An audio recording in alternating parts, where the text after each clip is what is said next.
viewers, welcome to Cognize channel. In this module of current electricity, we are going to look into the fundamentals of the charges and current. Any material inside the universe is made up of atoms that contains electrons and protons and neutrons.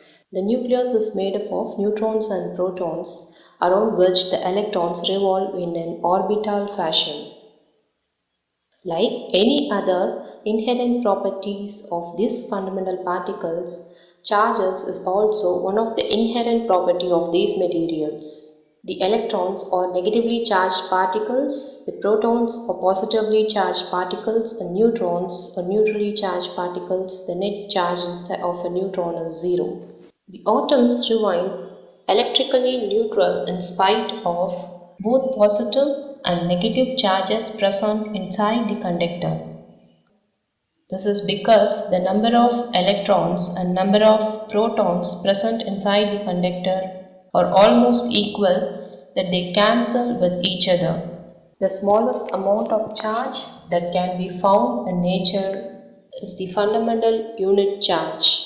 By experiments, scientists have found that the electrons and protons have the fundamental unit charge, which is denoted by letter E, and in electron E equal to minus 1.6 into 10 power minus 16 coulomb, and in protons it is E equal to plus 1.6 into 10 power minus 19 coulomb. This is because the electrons are negatively charged particles and the protons are positively charged particles. So, the charge of any object can be expressed as the integral multiple of this fundamental charge.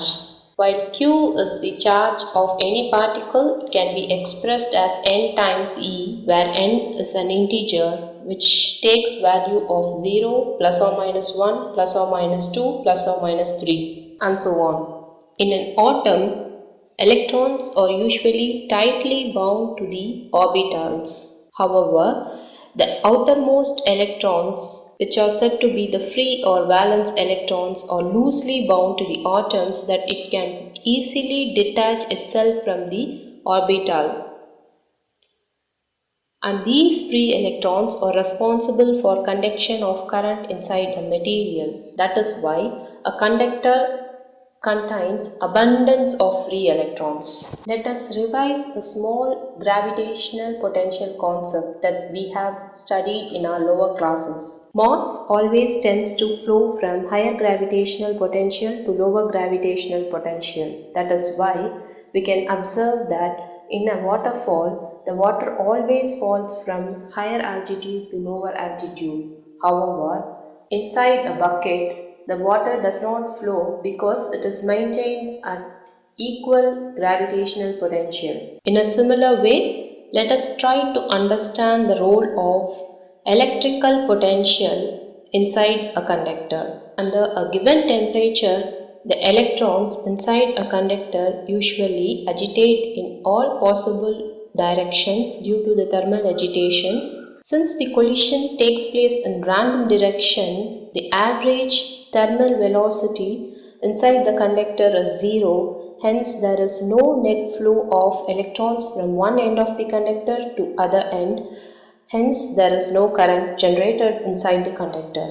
However, when a potential difference V is applied across the ends of the conductor, the electrons get drifted from the negative terminal to the positive terminal, hence current is produced in the opposite direction. When we apply a potential difference, the current flows from the higher potential to lower potential. Here, the negative terminal is maintained at lower potential and positive terminal is maintained at the higher potential. The arrowhead represents the conventional flow of current, which is always in a direction opposite to the flow of electrons. By virtue of position of charges, the current can be classified into two types. One is static current, another one is electric current. When the charges are at rest, it is said to generate static current, while charges in motion generate electric current. By nature, most of the charges always tend to remain in motion, and hence the flow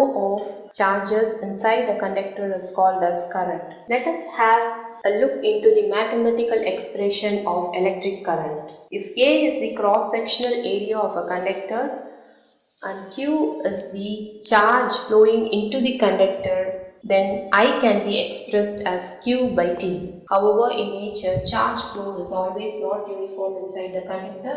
Hence, we can generalize the above equation as I average equal to del Q by del T, where del Q represents change in the flow of charges. To find instantaneous current, that is, current at any given time, we have to apply limit del t tends to 0 to the above expression, and we get I equal to limit del t tends to 0 del q by del t, that is equal to dq by dt. Hence, current can be mathematically defined as rate of flow of charges. Current is a scalar quantity and is expressed in amperes. The SI unit of current is amperes, which may be defined as 1 coulomb of charges flowing inside a conductor in 1 second. Thank you so much for watching this video. Any questions, kindly post in the comment section. If you like the snippet, like it, share it and subscribe this channel.